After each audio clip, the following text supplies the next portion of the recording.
The zebra and the horse had a common ancestor. But the kids are going to be taught in school tomorrow in your town that the horse used to have 4 toes. Well, there's some things they don't tell the kids about this Eohippus to Equus series, which has been proven wrong 50 years ago, but still is in your textbooks right here in this town. They don't tell them the original so-called horse is the size of a fox. It was a meat eater and had 18 pairs of ribs. The next one had 15 pairs of ribs. A couple of trips through the buzzsaw did that. And then it miraculously grew back 19 pairs of ribs as it evolved, and then back to 18. They also don't tell them the whole thing's been proven wrong a long time ago. Like this guy says in the biology textbook, other examples like the gradual evolution of the horse have not held up under close examination. That's a polite way of saying it's proven wrong, okay? This G.G. Simpson back in 1950 said the example of the horse family has been unintentionally falsified. They knew 50 years ago this was false. Why did they keep that in your textbooks? This whole thing was made up by Othniel C. Marsh in 1874. He picked animals from all over the world and put them in order the way he thought it might have happened. They were never found in that order.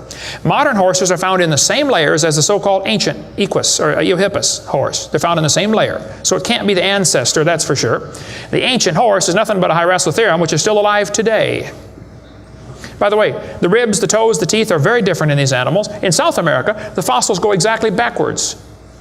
Instead of 3-toed to 1-toed, it goes 1-toed to 3-toed in the fossil order. They won't talk about that much, but you check it out. That's a fact, folks. They're never found in the order presented in the textbooks. 3-toed and 1-toed gray side by side.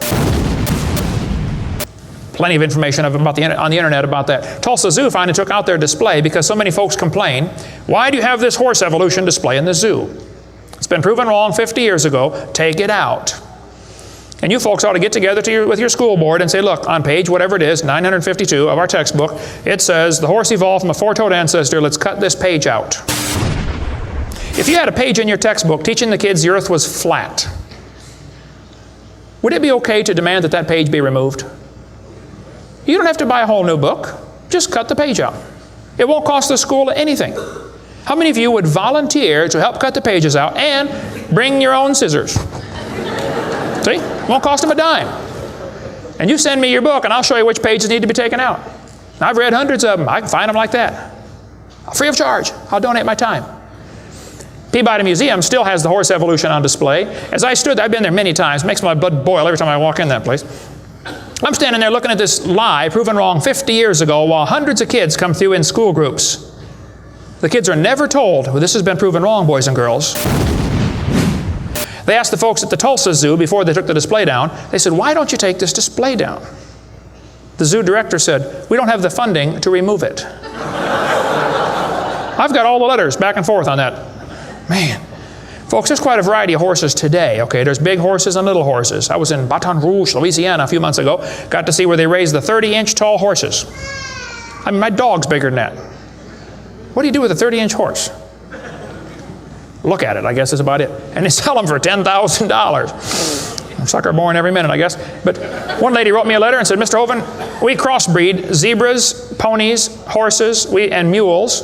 Not mules, the jackass. And we raise zonkies, zorses, zeonies. They cross every which way.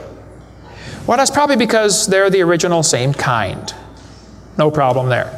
You want to see all the fatal flaws in the horse evolution. So then they're going to tell the kids, well, we have evidence for this theory.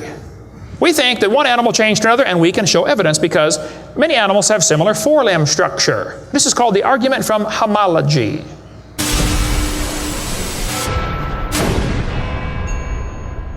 Because they received not the love of the truth, that they might be saved. And for this cause God shall send them strong delusion, that they should believe a lie, that they all might be damned who believed not the truth, but had pleasure in unrighteousness.